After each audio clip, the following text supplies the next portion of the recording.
Hello, I'm Tim Harris. This is Julie Harris, and this is Real Estate Coaching Radio. That's right. So make sure that you hit the subscribe button so you won't miss any future episodes. Thanks again for popping by. Hit that like button, and don't forget to leave your comments and questions so we can get right back with you. We will. Thank you for continuing to make our podcast, Real Estate Coaching Radio, the #1 listened to podcast for real estate professionals in at least the United States. And let us know what you think about this video. Leave your comments below. Thank you. 3, 2, 1, and Julie Harris, we are back. Yes, indeed. And this is another podcast inspired by a confluence of questions that come in from Instagram or people texting, or certainly primarily from our Premier Coaching page, where students are asking questions. And the question is, so I didn't take the listing. How do I figure out why? Or why didn't the seller hire me? And these types of things. And I have to say, a lot of people join Premier Coaching after they have had maybe 1 or 2 significant losses, usually them not taking a listing from somebody they thought for sure they were going to get the listing from. A surprise loss. Right, a surprise loss. And I mean, usually it's not just one, it's usually a string of surprise losses. Yes. And then they accept the fact that they need to get their game on, get their skills on so they can actually start being more competitive and start winning more often than they lose. So what we're going to be doing is focusing today on why you didn't take the listing, because the reality of it is, in real estate, listings are the most important thing. They are the whole business. If you want to list, it's the oldest saying in the book, but if you want to last in real estate, you have to be a listing agent. There's not a single one of you listening right now, except for maybe the newest of the new agents who haven't figured this out yet, that if you had to choose between having 5 active great listings and 20 buyers, you're going to choose the 5 active great listings every single day. There's just no question about that. There's so many different ways you can leverage it, even any listing into other transactions, into more listings, the whole thing. So you have to be a listing agent. That has to be where you're directing all your best energies every single day. And it is incredibly frustrating that when you finally get in a listing appointment and you're in this, you talk with the seller, you do your best cat and monkey show, and you don't take the listing, and you want to know why? We're going to be going through the whys on this podcast. So make sure you're taking great notes. And also remember, if you want to join Premier Coaching, the link to do so is in the description below, along with all of today's notes. So as Julie and I are going through our podcast today, you'll see that we actually follow a script. A script, right, that we wrote for ourselves. And so the script and our notes are down below. Just open up the show description. It's on iTunes, Spotify, certainly over on YouTube. And also therein, you will find the link to join Premier Coaching. That's right. So here's a fact. Of all the activities in real estate, listings require the highest skill level. Working with buyers is physical labor. Working with listings is mental labor. Let's hover there, because you thought of that, I don't even know, probably 15 years ago. And I think that is one of the most true truisms in real estate that there ever was. And can you really drill down on specifically what you meant by working with buyers? So people working with buyers are going to go, oh, what are you talking about, Julie Harris? Working Yes. with buyers also requires skill. Sure. Okay. And I think you're very clear, especially in today's market, physical labor, you're driving around, you're researching listings, you're spending all of your time unlocking lockboxes. And if you live in certain states, shoveling your way to those showings, right? So it is literally physical labor, but working with listings is mental labor because you have so much more preparation and a real contract and things of that nature. Well, the simple fact is, admit it or not, listeners, that a lot of you are attracted to working primarily with buyers because it requires very little skill set. Because there is not a single one of you listening, and Julie and I have sold thousands of homes, okay? So let's just put this in perspective. There is not a single one of you listening that has ever actually sold a house in the sense that you sold them something they weren't going to buy anyway. You did not, maybe an investor, that might be an aside, but a normal buyer, you open the door, or even if they see it from the street, they're going to buy it, frankly, whether you're there or not. There is no such thing as talking a buyer into buying a home that they didn't want to buy anyway. It's impossible. It just is the same as there's no such thing as talking a seller into selling their home that they don't want to sell. So yes, technically you sold the house, but really the house sold itself. And so you know that, and you've experienced that, and buyers are going to buy anyway. And the other thing with working with buyers is because the buyers, at least up until probably, recently, they are not actually even aware, many of them, how you're getting paid. They're not paying you. You work for them, or at least, their perception is that you're working for them for free because they're not actually paying you any money. because traditionally the seller has been paying the buyer agent commissions. Will that be changing in the near future? As we've been warning for the last 5 years, we do believe it will be. But for now and for this podcast, that's why you haven't had to justify your commission to the buyer. You frankly haven't had to learn that many sales skills to sell the house to the buyer. They were going to buy it anyway. And what did you have to do? You had to be yourself. You had to be friendly. You had to be social. You had to, probably write a decent contract. That's true. Yeah, but even that's automated anymore. A lot of the contracts autofill. Yeah, so contrast that with the skills required to take a listing, right? So the seller is much more in tune with the fact that, yes, they are indeed paying you. So you've got to justify your value. You've got to show your value during that appointment. You might even be competing for it. And I think there's another big difference between buyers and sellers. Buyers are usually very excited by themselves or getting something. And sellers, not always so much. There's lots of different circumstances you've got to navigate through with the seller. You have to do a seller's net sheet. You have to show all that value. So that is skilled, working with buyers is physical labor, listings is mental labor. Now, here's a myth that floats around in real estate offices. Here's the myth. It's okay, and you should expect to list only 50% of what you go on in terms of listing appointments versus listings taken. Yet, you wouldn't accept a grade of 50% from your kids, so why do you think it's acceptable for you? That's a failing grade. So we're going to look at least 10 reasons, I think I ended up with 12 here, that agents don't walk away with assigned paperwork on a listing appointment. We need to actually, I think, talk a little bit about that. If anybody who's in a position of leadership or management, anybody that you're seeing as somebody you should be listening to for, let's just call it advice or coaching with regards to your real estate career, and they tell you it's okay to win only half the time, you've got to understand that that person is not, frankly, good enough for you. They're not qualified for, you should not be listening to them is what I'm trying to politely say. No. Because they're telling you to basically, think of all the huge effort and the frustration and all the things that the mediocrity they're trying to get you to sign yourself up for. So if someone says to you, and I've heard this in the coaching industry, you and I have for the last 25 years, you have to assume that you're not going to take 50% of the listings. That makes zero sense to me. If you've set a pre-qualified listing appointment, if you know the person's motivation, if you set a pre-listing pack, if you give, essentially our listing presentation, you're going to win like 100% of the time. That should be the expectation. You take 100% of the listings you go on. Most of the work as a listing agent is done before you even get to the house. Or it should be, assuming that you follow this 7-step listing process, which, by the way, you have a podcast from us about. Okay. And it's also obviously in Premier Coaching, and I told you the link, and you can join Premier Coaching for free. Just scroll down and just click join. It takes like 7 seconds. That's right. So another fact, listing agents do make more money and have more solid businesses and more free time than buyer's agents do. The more listings you have, the more security you'll have mentally, emotionally, and financially, especially in today's market. Now, here's another fact, and then we're going to get on to our reasons.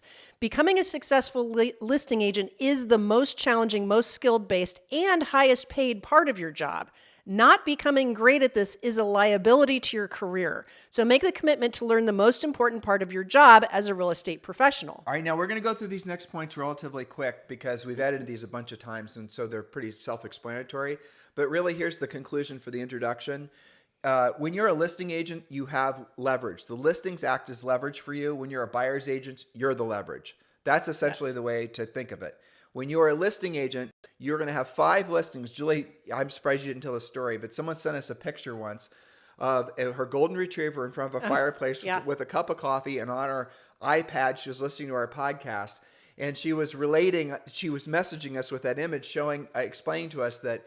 And it was also a big snowy ass day. Do you remember who that was? I do. It was Mary in New York. Okay. And so there was snow in the window, it was like a blizzard outside. And she said, I finally realized the power of being a listing agent because I'm here in front of my fireplace with my golden retriever, and I've got other agents slogging through the snow showing my listings. In fact, I've got pretty much every buyer's agent out there looking for my listings, and here I am enjoying my afternoon, just calling other sellers to get even more listings. So you see, it's even a different lifestyle than a buyer's agent. And if for those of you, this isn't one of your myths, but for those of you who believe there's not enough listings out there and I get it, it doesn't seem like there's a lot of inventory.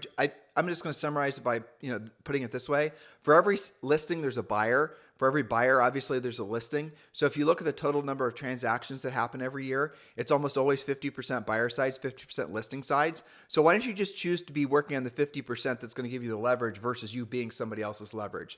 All right, so the top 10 reasons agents don't walk away with signed listing paperwork. In other words, you lost the listing. Here is why. Point number one. Point number one. And again, we're going to go through these quickly because you can find our notes. All right. Point number one. You assumed that it was yours and you were lazy in your presentation. You took the business for granted. Now, this manifests in several major mistakes. You showed up late or you did not even give a real presentation. Grizzled veterans, you are the most guilty at this. Well, the most guilty, but also the ones that are just centers of influence and past client types. 100%. The one that you guys show up like you're, stopping over the seller's house for afternoon coffee and, catching up with the neighborhood gossip, and you have no presentation. You have really nothing. You've just arrogantly thought you were going to take the listing. And then you find out you lose the listing because you competed against the new agent who you didn't even know their name, whose ink hasn't even dried on their real estate license yet, but they followed our listing presentation. They sent a pre-listing pack. They didn't take the business for granted. Those are the types of experiences that feel like a punch in the face because you felt entitled to the listing. You are not entitled to the listing. You have got to be clear that in a market, especially like this one, you're going to be competing 100% of the time. Now, it also might have been very closely related, a lack of pre-qualifying questions or not being careful with price. Some other mistakes under this point are things like rescheduling, not looking and sounding your best, all again being presumptive. This mistake is more common with veteran agents when they assume that their past clients or friends won't talk with other agents. What if their spouse knows another agent, right? Everybody, all sellers in a market like this are going to be, even if they, by the way, in our pre-qual script, we want you to ask if they're interviewing other agents. That's not how you ask the question. That's obviously done. Point number two. Okay. Well, okay, there you go. Thank you. Point number two. Yes, Sorry. you didn't actually know that you were competing for the listing because you didn't ask that question. This is the result of not using a pre-qualification script. If you don't know whether you're competing or not, you're at a disadvantage. You should almost always go last in the lineup because that is the closing position. But also you should know if you're competing, who are you competing against and why? Because you want to do some real homework prior to getting to the house and find out if the seller will tell you, if you use our pre-qualification script, if you're competing and who you're competing with. Well, isn't that incredibly powerful information to know? Let's say, for example, you are a decent producing agent, as most of you are, and you're now finding out, you're listening to what we're saying, you're finally ready to get your game on, you're going to take your listing process and your listing presentation, you're going to take all this to the next level. That is the biggest bang for the buck you can be doing right now. Some of you are saying, I'm going to work on my brand, I'm going to work on my logo, I'm going to work on my lead funnels.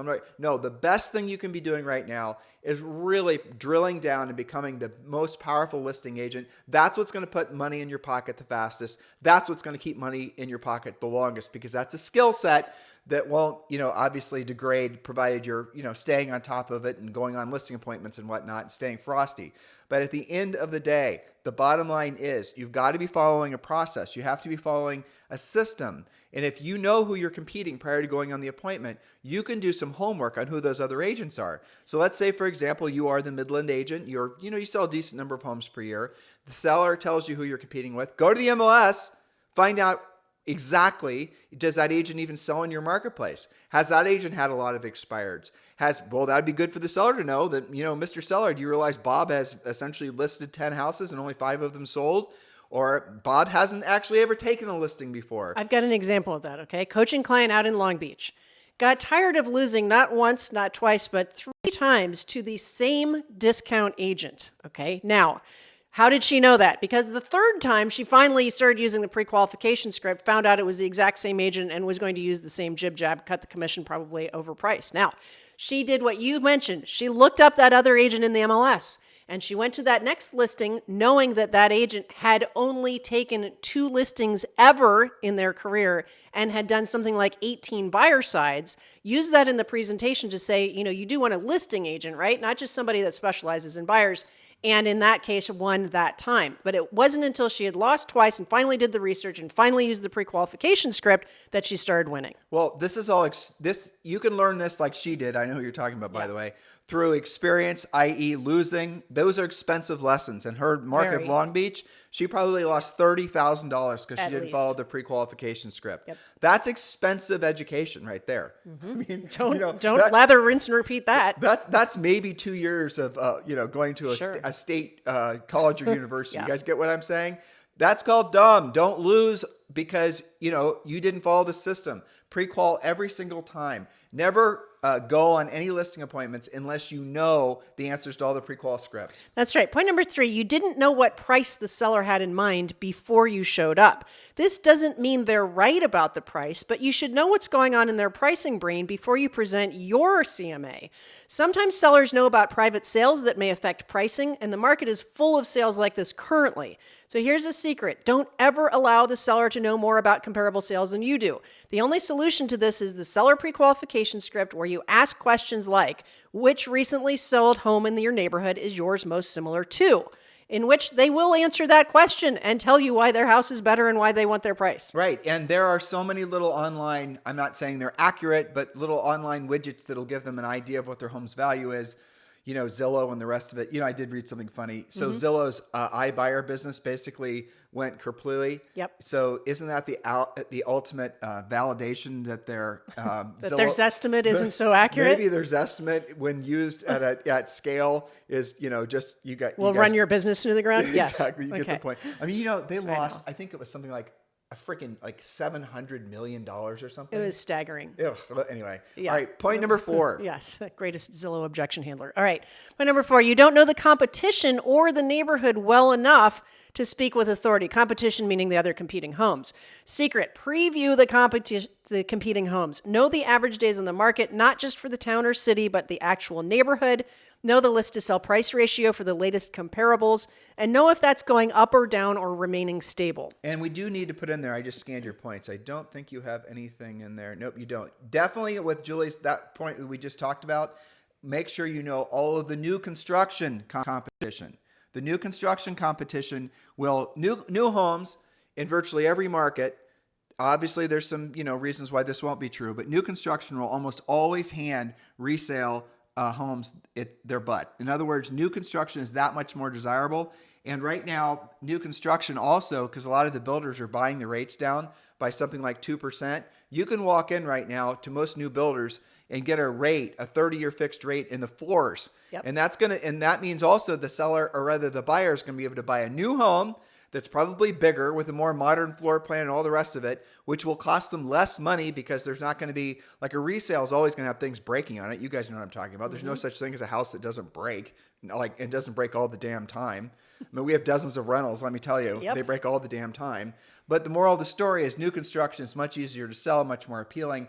But really right now, because this interest rate environment, it's new builders also have an unfair advantage because of the fact that they're buying rates down. You can do the same thing. You can get your sellers to do the same thing.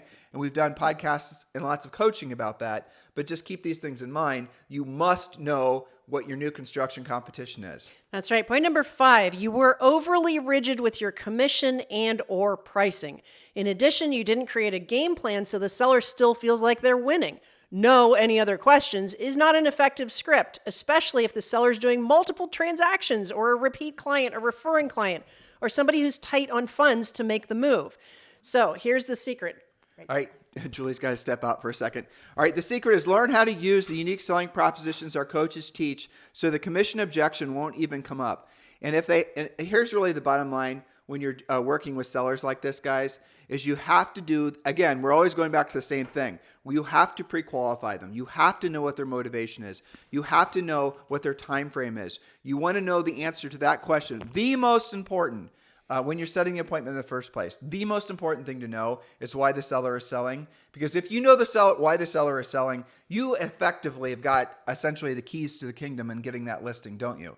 Now, how many of you go on listing appointments or have been quote unquote trained to go on listing appointments and not ask really tough questions? Like, for example, getting out of the seller what their motivation is, knowing what what they think the house is worth, knowing who you're competing with. How many of you have basically talked yourselves out of going on listing appointments, being fully prepared and knowing all the answers to those questions? Because why? You either listen to the wrong person, or you never even listen to anybody, or you're afraid to ask the tough questions because you're fearful that you're going to run the seller off. In other words, you're worried that you're going to ask questions that somehow the seller is going to take offensively, and you're going to then lose the opportunity to go on the listing appointment. What I'm here to tell you that all of those things are basically head junk, because the more pre-qualification you do, the better prepared you are. The easier the listing appointment goes, the less stress it is for you and the less stress it is for the seller. There's the point, the seller does not like arguing with you about commission. Sellers do not like arguing with you about price. Sellers don't even want you in their damn house. Nope. They don't want you in the house at all. You're inconvenient.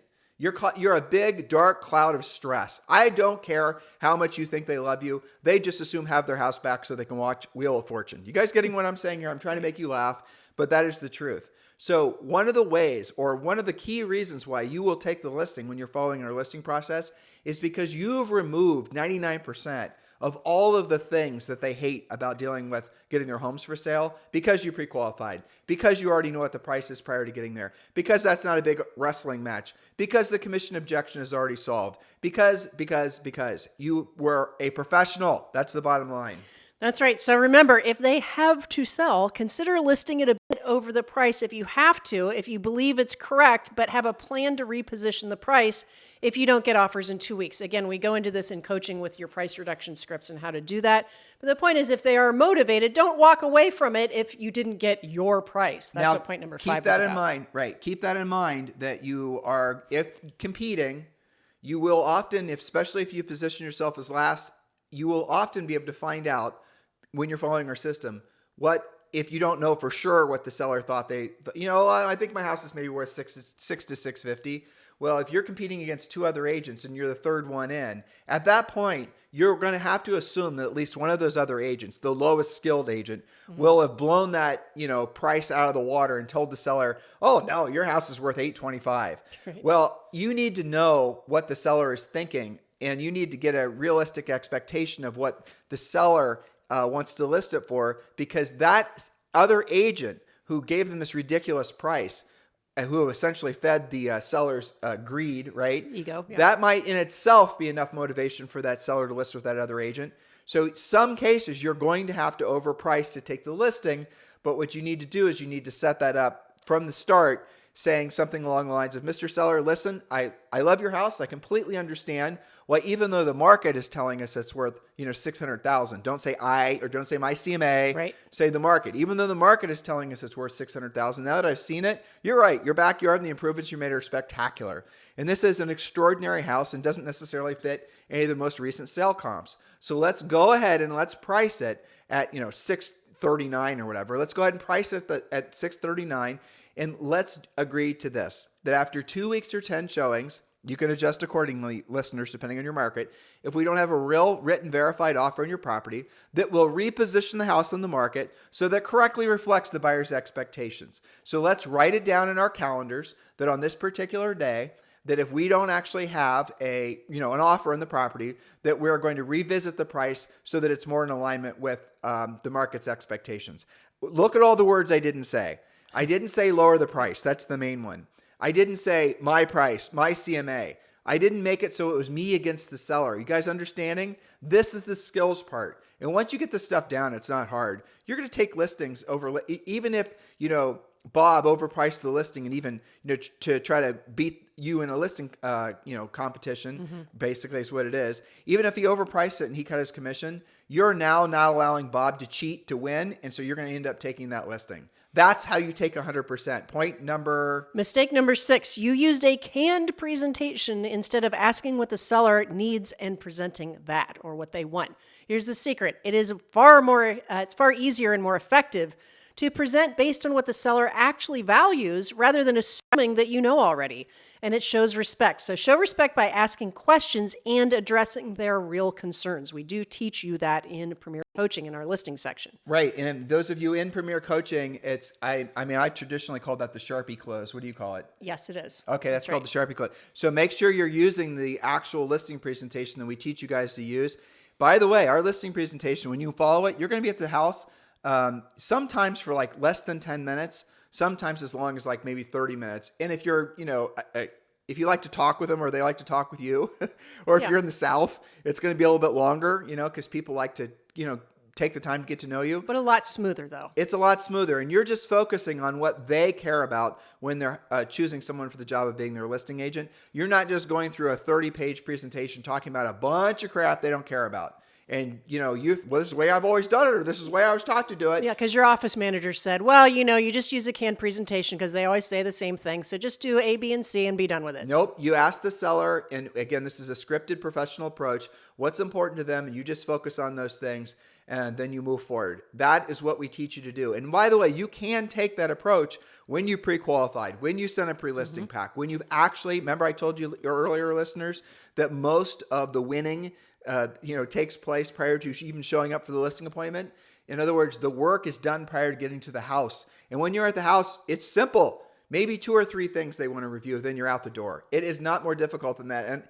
And you won't believe me when I tell you this, but many of our coaching clients over the years have experienced this as well. And I remember when Julie and I were experiencing this when we started, when we were selling real estate, is that you will, because of the fact you pre-qualified, because of the fact you sent the pre-listing paperwork, because of the fact that within the pre-listing pack, you sent net sheets and you sent the actual listing paperwork for them to sign. You've done all the heavy lifting ahead of time. You will walk into the house sometimes. They will hand you the paperwork and they want you, they're like, they're on, here it is. I've signed it. Goodbye. Have a nice evening. Exactly. I remember the first time that happened. It was awesome. I remember exactly what it was like. Yeah. Because you and I thought, well, it was a more expensive house, and we walked up. We went on more expensive listings together. We walked up. The seller opened the door. They handed us the folder back that was the pre-listing pack. Handed it back. Everything was signed, and said, "Let me know when your photographer's coming by." Bye-bye. Literally, that is how it happened. It was less than a 5-minute conversation. Yeah, exactly. And then it started happening. Like for every 10 appointments that we would set, it started happening I'd say maybe 10% of the time. Yeah, but it was like, okay, well, that obviously works. Well, I'll even take this to the next level because this happens too. When you guys become really, really good, the competitors, air quoting competitors, they don't even want to compete with you anymore. So we would have situations where we would go on listing, we would set listing appointments. We would be the third listing appointment. And then the seller would say you're the third, and then the other listing or the other competing agents would cancel the appointments because they knew they were competing with us. That was awesome. Yeah. And that can be you guys too. So use this checklist to be properly prepared. Now, the mindset, as you were talking, I was reminding myself, I've had this conversation with coaching clients. The mindset of a listing agent is that they are competing from the second they set that appointment.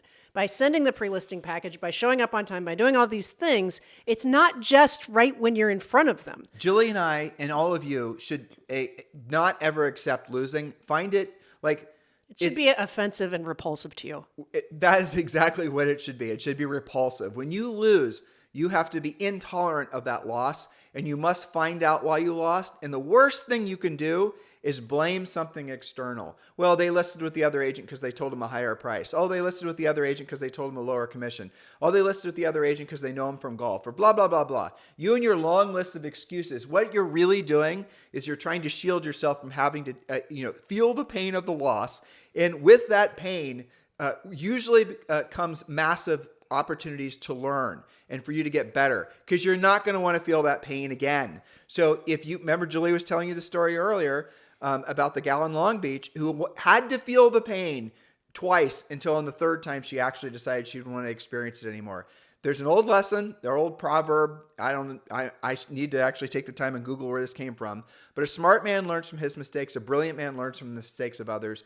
Signing up for coaching, following our program, that is all about avoiding these costly mistakes. The average commission is what, $425,000. You're going to assume that it's going to be well over $10,000, the average commission. Yep. If you set an appointment and you lose the listing, you're not just losing $10,000. You're losing maybe if that seller was going to buy something. Maybe you were going to sell that house yourself to your own buyer. Maybe the neighbors were going to list with you when they saw that you sold the house. These losses are too damn expensive for you to be experimenting. Point number 7. Point number 7, or mistake number 7. This is so easy to fix. You showed up late.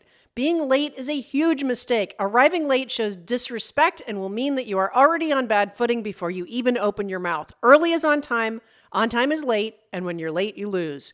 Here's a secret. It's not just the analytical types, but it is especially them, that look to see if you're on time. Show up early and don't park in their driveway. Call first to confirm. Be professional if you expect to be paid like one. This is all part of our listing process. It's all real drilled down on coaching. There's a lot of little micro steps. Julie just mentioned one, don't park in their driveway. There's a lot of little micro steps that you need to be following that give you an unfair advantage. There's little tiny things that you need to be doing when you're going on a professional sales listing presentation that will make it so that without the seller even consciously realizing why you're different, they will feel that you're different. Even if you're a brand new agent. Hey, guess what? Julie and I sold over 100 homes our first full year in real estate. We were brand new. Not a single, one of the sellers, Carl, we knew. Yeah. Nobody else did we know. These were all appointments from Frisbo's, expireds, and then us getting momentum, doing open houses, all the things we teach you to do in Premier Coaching. Not from buying business guys, not from branding. All of the things that we did are the same things that tens of thousands of agents have done in the last 20 years Julie and I have been coaching. Mm-hmm. And it's worked in their markets, in all price ranges and all, economic situations, whether it's a recession or a recovery or who the president is, doesn't matter. The fact is this listing process works. This listing process, our listing process, is really the heart and the soul of our coaching program. Point number 8. 100%. Okay, number 8, you didn't use a pre-listing package, or your pre-listing package looks like everyone else's. Without a great proven pre-listing package, you're signing yourself up to hear objections. So you always have to remember, we have a broad audience, right? So like 18,000 are listening to this. I promise Maybe they don't know what it is. 9,000 don't know what a pre-listing package is. Fair enough.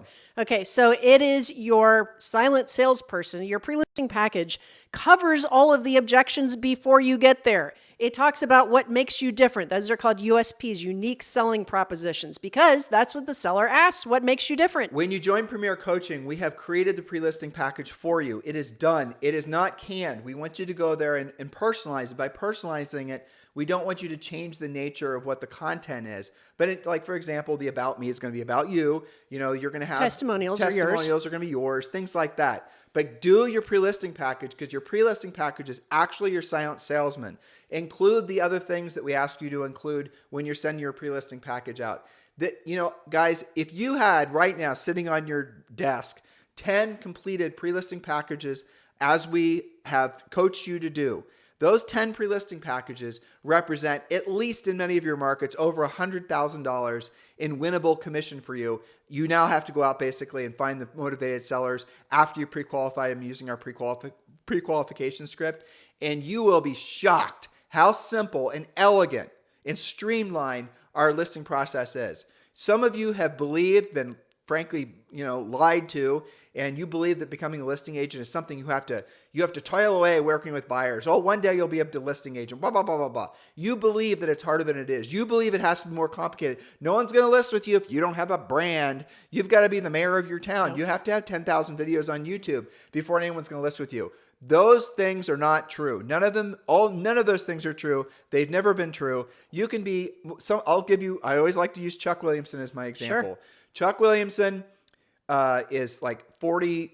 I said his age wrong about 6 months ago, and he messaged me because he listens to the podcast. Mm-hmm. So Chuck, I think I'm going to get it right this time. I think he's 44, and Chuck earns well into the 7 figures in net commission to him every year. He does no marketing and branding. It's him and one assistant, and he has somebody that pounds signs. Mm-hmm. He does all of his work, Tim and Julie Harris textbook. He does exactly what we have prescribed. I'm sure he's added some Chuck Williamson over the years that's made it even a little bit more. He's in Wilson, North Carolina. Totally normal market. No, he doesn't live in some outrageously expensive market. Right. He has to sell hundreds of homes, and he makes well over $1 million to him every single year. He's part of our Exp Realty group.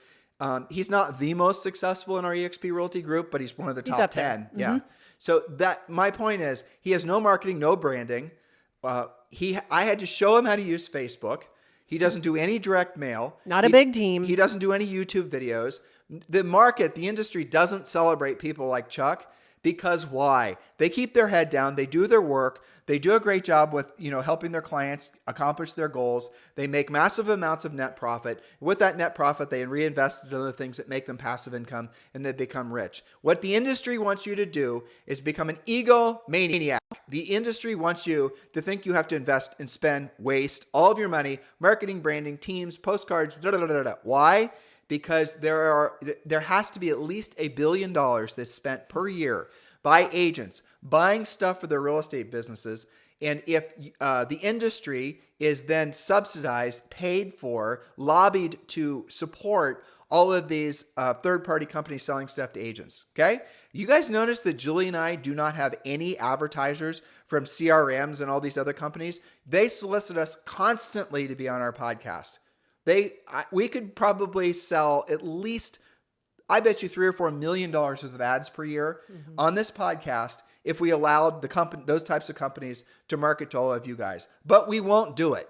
Now we will allow maybe it'll be Nature Box or Everplate or something like that. But we're not going to allow all these companies who we know most of their products you don't need, and most of their products don't do what they promise they're going to do. Those are the types of companies that come and go depending on what the market conditions are, and most of them are going right now. The industry does not really celebrate the Chucks, because Chuck doesn't really celebrate how essentially the money is flowing between people like Julie and I and these third-party, vendors. You guys understand? That's what's going on. That's the reason you listen to us, because we have a unique voice, because we're not bought and paid for. Also, we actually sold real estate. Yep. There's that. Okay. So pre-listing package. The pre-listing package goes before you do, handles the objections so that the closing is easier. When you don't use that, the sellers hang on to their objections, and then you try and close. They didn't listen to a thing you said because they had these questions stuck in their mind, and then you end up walking away without the paperwork. Now, closing, by the way, as Julie just said, it's a natural ending. Oh, is that your next point? Yes. Oh, sorry. Go ahead. It's okay. So point number 9 is how much you read my mind. Okay, point number 9, you didn't close at all. Some of you guys are great at everything up until the close because it freaks you out. If you find yourself walking out the door saying, okay, I'll follow up in a few days, you're not closing. You didn't actually ask for the business. This seems like such a small point, but many coaching clients report that simply asking directly for the business has made a huge difference in their appointment to listing taken ratio. And you follow our process, there is no, you're not working up to some crescendo of stress where it's time to basically turn the light on them and, put them in some sort of old school 1950s cop show where you're interrogating them and get them to sign contracts. You don't have to get out your meat cleaver to threaten smashing fingers. It's not like that. Closing is a natural end to a great presentation. And that's the problem. They run into problems because they didn't do a great presentation because they didn't use a pre-listing package, which handled the objections before they got there. Do you see how all these things are related, right? That makes the close very difficult and awkward and potentially confrontational. You know it's potentially confrontational, so you end up not asking for the business. Because you're not a professional. I remember very clearly, we had somebody in a presentation where we were doing it live. It was in Hawaii, who stood up. He was a very nice guy. I was actually surprised how transparent he was. Said he lost the listing. He was, in front of all the agents in his office. Yep. Do you remember? I do. And he asked me why I didn't take the listing. And he gave some good details, and I saw quite a few things. But I said, it's because you didn't essentially you did not deserve the listing because you did not, you didn't provide the value. You did, in the eyes of the seller, they didn't feel like you provided the value. They did not believe that you were worth paying to sell their expensive house versus whom they hired. And that was his fault for not having, guess what, pre-qualified, sent a pre-listing pack, knew all the ebbs and flows of what was going on in the seller's life. Then he would have actually done the job. Then he would have taken the listing. Now, some of you guys will rationalize your losses by, making up excuses, or you'll say, well, this other agent or this other brokerage, they promised all this extra marketing, or they're going to fly the Goodyear blimp over their house and all the rest of it. All of that stuff, guys, all of the stuff that floats. Matter of fact, you might even ask the seller why they listed with the other agent, and they might tell you it's because of the marketing and whatever. Well, that is a really shitty way to find out why you didn't lose the listing. Doesn't it make sense that you had already covered any potential objections or any potential little gotchas that your competing agents are going to throw your way during a competitive listing process? You have to cover that ahead of time. That's what the pre-listing pack does. The pre-listing pack in our process eliminates all objections before you even get to the seller's house, and frankly, objections that maybe the seller hadn't even dreamed up yet. Well, right? Okay, so why do sellers, when you don't use a pre-listing package, why do sellers just ask you, will you cut your commission? It's because they don't know what else to ask you. And that's why the pre-listing package shows them what they really should be valuing. And I have to point this out because I hear this from coaching clients so many times. Once they start, after they polish their pre-listing package and they understand how to present it, they always say the same thing. I used it for the first time, and oh my gosh, that was so much easier. The seller does not want you in their house. The seller does not want to negotiate price terms or commission with you. The seller, like I was joking with you earlier, listeners, wants to go back to watching Wheel of Fortune, right? So you represent stress in their lives. When you send a pre-listing pack that makes the whole damn process easy, removes all the stress, and makes you the next natural, obvious choice for them to be their listing agent, they are grateful for that. That's right. Only when you do it right. Okay. Point number 10, you overdid the pre-qualifying. This is what happens after they start using a pre-qual script, right? Sometimes the mistake is when you overdo the pre-qualifying and you actually talk yourself out of the listing appointment. This is a common mistake that is rooted in fear of success. Remember the previous rule that if they have to sell, you have to take the listing unless they're severely overpriced or just too combative. Here's your rule. If they have to sell, you have to list it. That's it. Yeah, even if they want a little bit higher than you do. It doesn't matter. I mean, Julie was telling me about a listing appointment. Okay, go ahead and tell him. The one you were telling me about. Gunner. Gunner listens too. Okay. Hey, Gunner. Out in Seattle. Okay, so the seller prospect, let's just say, is in the adult entertainment industry. All of the bedrooms are painted black, and a lot of other, let's just say, kind of sketch, not exactly staged the way that you would want. However, why would you take that? It's going to be tough. It's going to take over $100,000 to rehab that. So they're going to have a choice. Either put it on as is, or do the work and maybe ask a little bit more. Why would you want a listing like that? Here's why. Because the seller's getting divorced, has to sell the house. Somebody's going to get paid a commission on that house. Hold on. Did you talk about the black walls and the fact the guy was a porn star? Oh, I said it nicer than that, but yes. Oh, no, tell the whole story. Don't skip the best part. No, that's right. I said adult entertainment.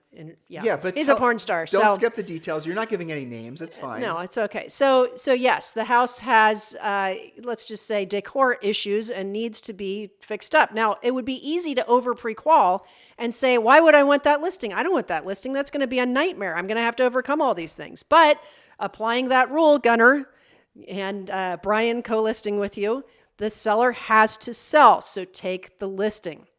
Don't over pre-qualify. Many agents would have just walked away from that.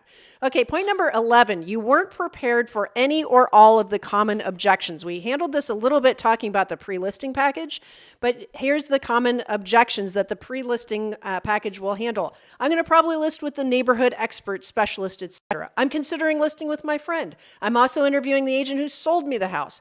I'm not sure where I can move since there's nothing for me to buy. By the way, we have podcasts about how to handle that specifically. Why do I have comps that you don't have? So here's the secret. Always research your competition. Tim talked to you about that earlier. Who sold them the house? Who markets in their neighborhood? Whom did they say they were interviewing when you used your pre-qual script?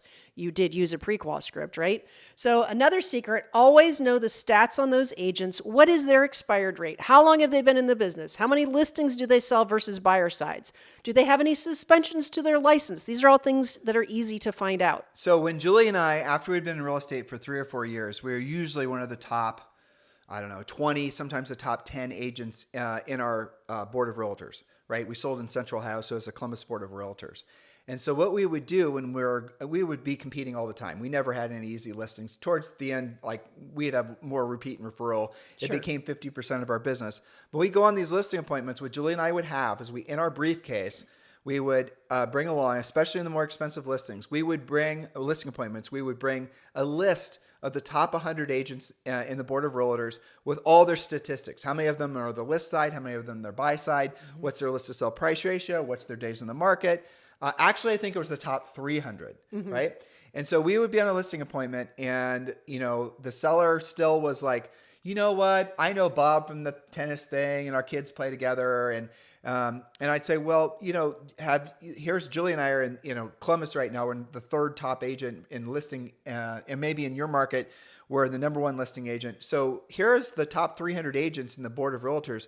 Why don't you see where Bob is? And I know guys, that is aggressive. And you're right, it is aggressive. But guess what? Julie and I only accepted 100% of the listings we went on, we would not accept 50%, let alone 90%. Not losing. Nope. Well, here's what you discover, that Bob was not truthful representing where he actually was in terms of sales. And so he may have, I think, blew up their perception of him by saying, I'm the Double Diamond Ruby Award. Or right. There's always an award to brag Always about. an award. Always some Board of Realtors award. So attendance. I remember watching the sellers in some of these situations. We wouldn't do this every time. Like I said, it was only a tool we'd pull out of our toolbox when necessary. But the seller flipping through and just not even seeing Bob on the list of the top 100. Well, keep going. Let's see where wasn't on the top 200. Maybe he was like 298. And Julie and I were like number 3 or 4. And I remember the seller's reactions when that would happen. And usually it was the end of they wouldn't even say anything. We're going to list with you. That's the kind of competitive advantage that you only have after you've been successful for at least 3 or 4 years doing what you don't want to do when you don't want to do it at the highest level. That's the reason that once you actually have worked doing what you don't want to do when you don't want to do it at the highest level for a long period of time, you cannot stop. You still build momentum, but things do get easier. There's no two ways about it. So we teach you guys all this in Premier Coaching. We want you to win 100% of the time. Losing literally costs you too much money. Well, that's right. I mean, you put together the CMA, you previewed, you use your pre-qual script, you do all these things, you show up, you need to take the listing. But Julie, there's another aspect to it too. Too much money, it also implies if you lose, you can have the best mindset there ever was, but it's going to psychologically adversely affect you. 100%. And if you lose multiple times, you were telling me about one of your coaching clients in Canada who had 2 real, difficult sellers, and it took a little wind out of his sails, and he had to build it back up. It can wreck your confidence. Exactly. So that's the real. I mean, obviously, the cost of not getting the business, that's a cost. But then the psychological cost, especially if you don't catch it, you can have one shitty experience, one listing you didn't take that you thought for sure you should have taken it. Now all of a sudden you are essentially breeding mountains and mountains of self-doubt. And so that one little bad experience now is turned into a bad week, a bad month, a bad year, a bad 3 years. And you're wondering why you're sort of not progressing in your career and why you're stagnating. It probably goes back to 1 or 2 or 3 experiences that took the wind out of your sails. Yeah, and you know what they do? They start blaming real estate. They'll be like, oh, this business is too hard, or people in real estate are all mean. It's not real estate. It's the skill level. That's what it comes down to. It's a skill level. It's not following a proven presentation. It's the word that just popped in my mind, but it is true. It's the arrogance of believing that a skill set in one market will translate or transfer to another market. It's the arrogance of believing that you can get into real estate and somehow magically weave together an incredible listing process, listing scripts. There's so many of you listening who make your lives so much more difficult than they have to be because you don't just follow a proven path. Why don't you do it? It just doesn't even make sense. Now I realize only a certain percent of you are truly that serious about your real estate business. If you want to know if you're serious about your real estate business or if you're not truly serious about your real estate business, ask yourself this simple question. Are you following an actual predictable, duplicatable system when it comes to, proactively setting appointments, pre-qualifying? Do you actually have exact steps in place where you know what's going to happen every single time and it happens every single time and you know what the result's going to be every single time? You don't. That's the reason you guys need to obviously join Premier Coaching. Don't wait around to have the failures essentially make it so that you psychologically and financially can't stay in real estate. It's tragedy when you allow that to happen. So use this as your wake-up call. That's right. So you don't have to be perfect at everything to be a successful listing agent, but you do have to be perfect about some things. Review what we just talked about. Start to polish your listing skills by improving the following. Here's your short list. This is what we do in coaching to turn you into powerful listing agents. Generating the lead in the first place, obviously. We've got to talk about lead generation. But moving on to following furiously fast lead follow-up, using a pre-qualification script every time, sending a proven pre-listing package every time, using our 7-step listing process, always show up at least 5 minutes early, ask questions and deliver your presentation based on what's important to them. Okay, so here's the bottom line, guys. We've given you a lot of information on today's show, and hopefully we've somewhat entertained you. We always have stories, right? Yeah, we do. We love yeah, it is kind of funny. I don't think our stories, our personal stories from our personal real estate career are anywhere near as good as our coaching clients. I know, and I am collecting them. I'm going to turn them into a book at some point. Yeah, let me end with a funny story. Okay. All right, so Which one will you come up with? Oh, I know which Because one. I don't know. I'm debating whether or not I should say who the name of this celebrity is, and I just decided I'm going to. Uh-oh. All right, so I get a call from a long time. He's more of a friend now than a coaching client, but he was a coaching client for a long time. This must be Ben. Named Ben. Yeah, Ben Salem out in LA. And Ben is a fantastic agent. He's a really good guy. Just Julie and I, when we were out in California, we visited with him and his family. Just brilliant people. All right, so Ben gives me a call, and he had on the other line Charlie Sheen. Mm-hmm. And this was back, some of you, probably most of you remember Charlie Sheen, but there was a time when he was a mega celebrity, and he had this, one of the things he bought back in the 80s, I think, was this huge mansion. Well, actually, it wasn't even that big, but it was a mansion in, obviously, in Beverly Hills.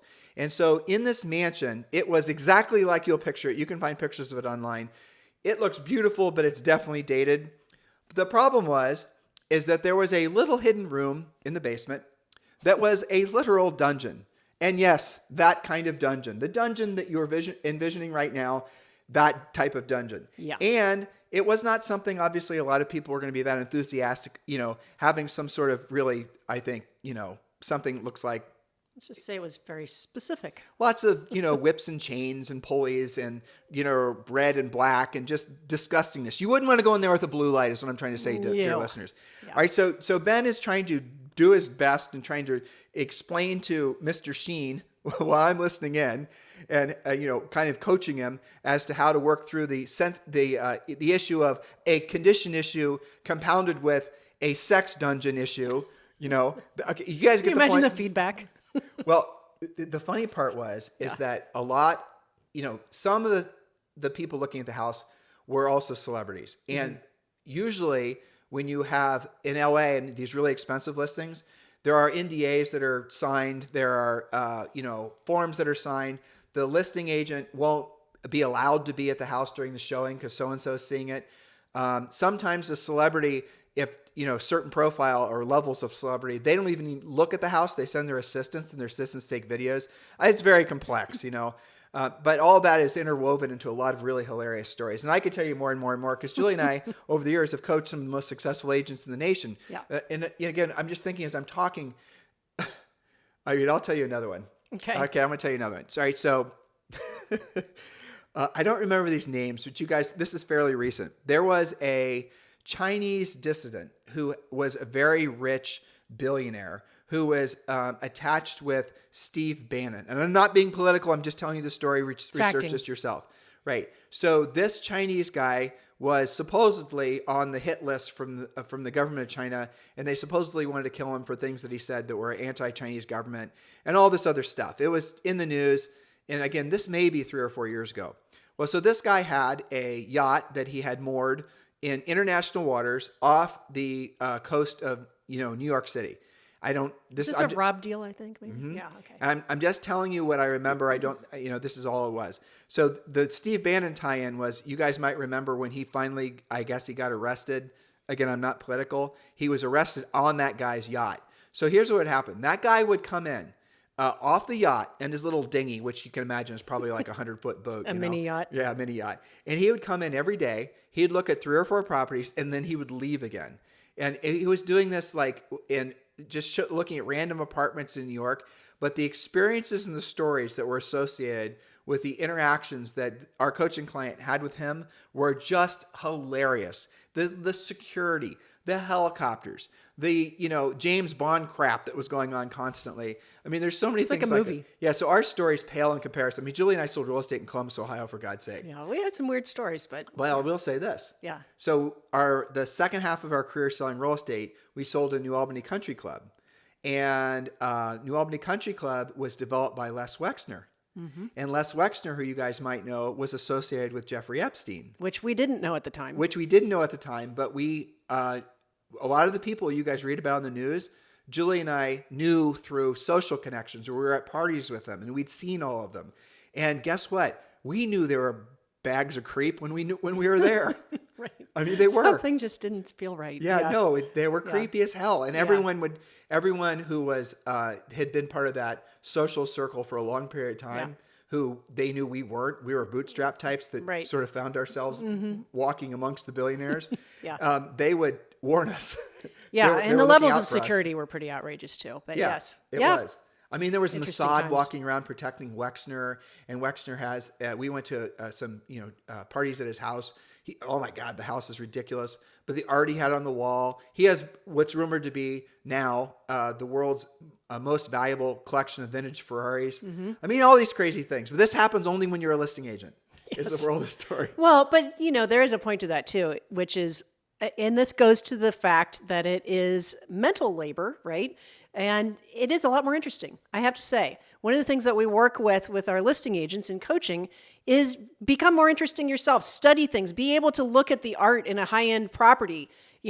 When you want to sell luxury, you have to know something about that. Have those conversations. The people are really interesting. Well, you're making all my rambling stories actually relevant to the podcast, which I appreciate. I'm trying to reel this back in. Thank you for reeling me back in. But what she's saying is exactly right.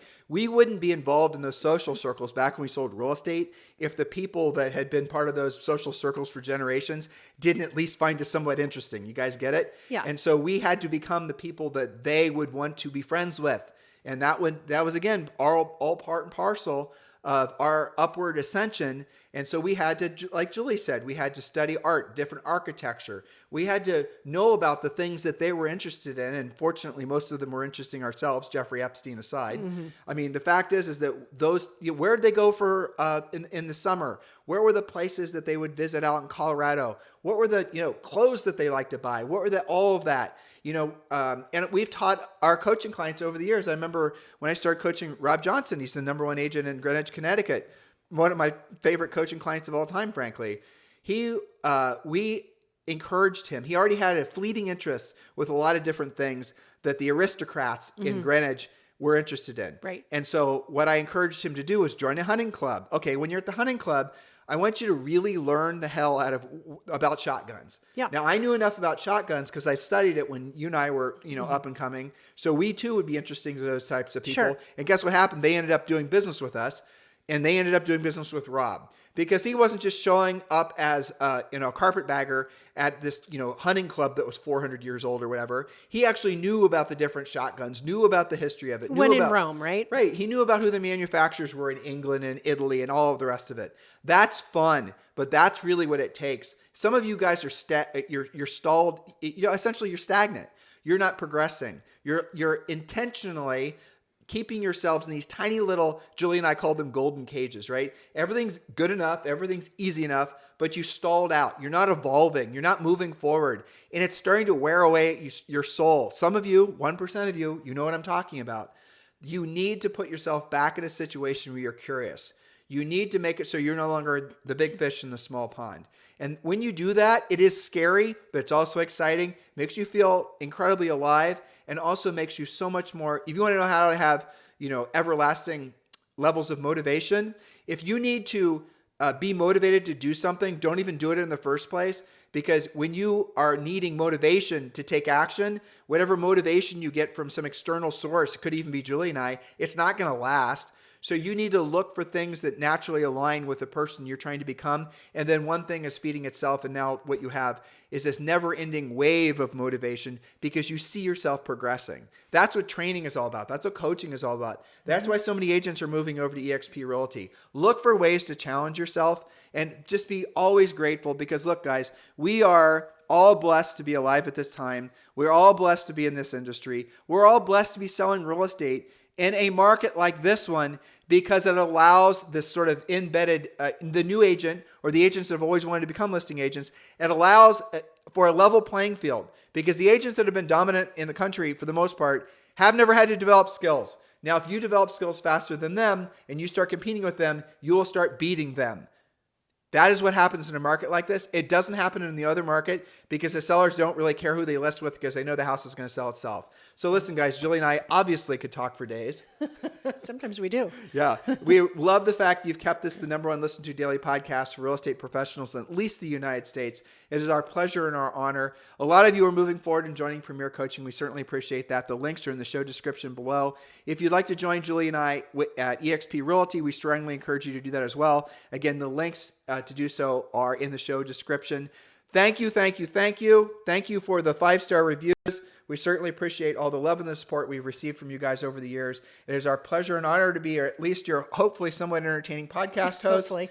and your present or future real estate coaches. Have a fantastic day. Hello, thank you for having watched this video. Please remember to subscribe to our YouTube channel.